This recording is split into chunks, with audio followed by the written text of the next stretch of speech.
जय हिंद साथियों। तो आज हमारा इतिहास का दूसरा क्लास है।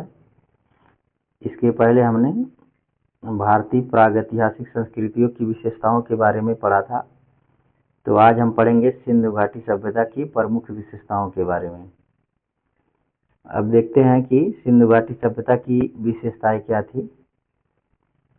सिंधु घाटी सभ्यता प्राचीन विश्व की सबसे विकसित सभ्यताओं में से एक थी, जो लगभग 2500 ईसा पूर्व से 1700 ईसा पूर्व के बीच फली फूली।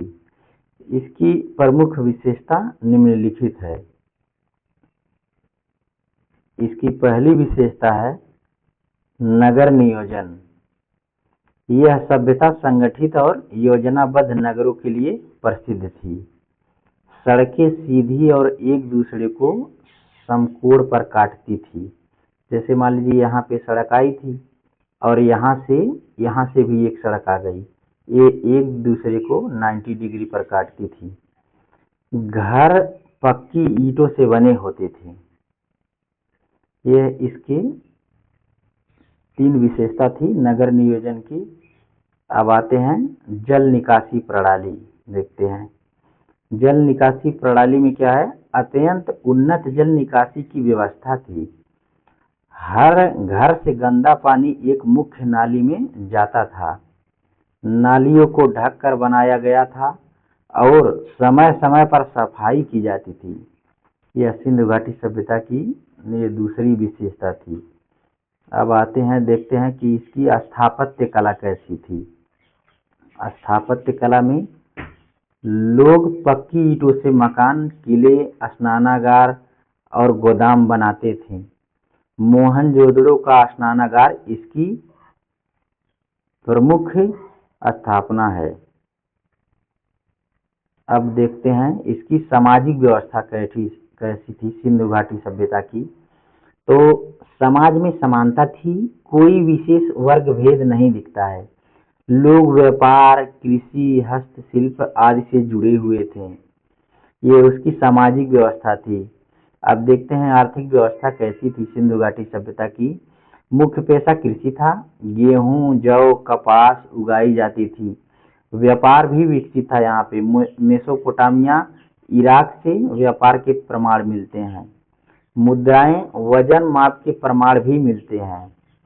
ये इसका आर्थिक जीवन था। अब देखते हैं धार्मिक जीवन क्या था। पशुपति की मूर्ति, शिव का प्रारंभिक रूप, वृक्ष पूजन, मातृदेवी के प्रमाण मिले हैं। पशु विशेषकर एक सींग वाला बैल यूनिकॉर्न पवित्र माना जाता था। इसकी भी यहाँ पे पूजा की जाती थी, एक सींग वाला जो बैल था। अब देखते हैं लेखन प्रणाली कैसी थी सिंधु घाटी सभ्यता की। तो सिंधु लिपि का प्रयोग होता था, जो अभी तक पूरा पढ़ा नहीं जा सका है। यह लिपि भाव चित्रात्मक प्रतीत होती है। लेखन प्रणाली जो है इसकी अभी तक पढ़ी नहीं गई है। 8वां है विज्ञान और तकनीक। विज्ञान और तकनीक, लोग जल प्रबंधन, भवन निर्माण, माप तौल और धातु विज्ञान में कुशल थे। ईंट एक निश्चित मानक आकार की होती थी। यह इसका विज्ञान और तकनीक है। अब देखते हैं 9वां नंबर क्या है इसका। कला और शिल्प कैसा था सिंधु घाटी सभ्यता का। तो मिट्टी, धातु, पत्थर की सुंदर मूर्तियां बनाई जाती थी। प्रसिद्ध नर्तकी की कांस्य मूर्ति। अब देखिए नर्तकी की कांस्य मूर्ति और पुरुष योगी की मूर्ति कला के उत्कृष्ट उदाहरण हैं। अब देखते हैं कि इसका क्या है कि लोप होने का कारण क्या है।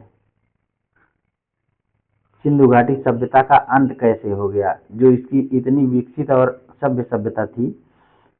देखिए बार बार बाढ़ आना, जलवायु परिवर्तन, नदी का मार्ग बदलना, आर्यों का आक्रमण, लोप होने का यही 3-4 कारण माना जाता है। विद्वान अलग अलग मानते हैं। कोई मानता है कि बार बार यहाँ पे बाढ़ आ जाती थी, इसलिए बाढ़ आ गई होगी, तो जो है कि घर में घुस गया होगा पानी तो लोग शांत हो गया होगा।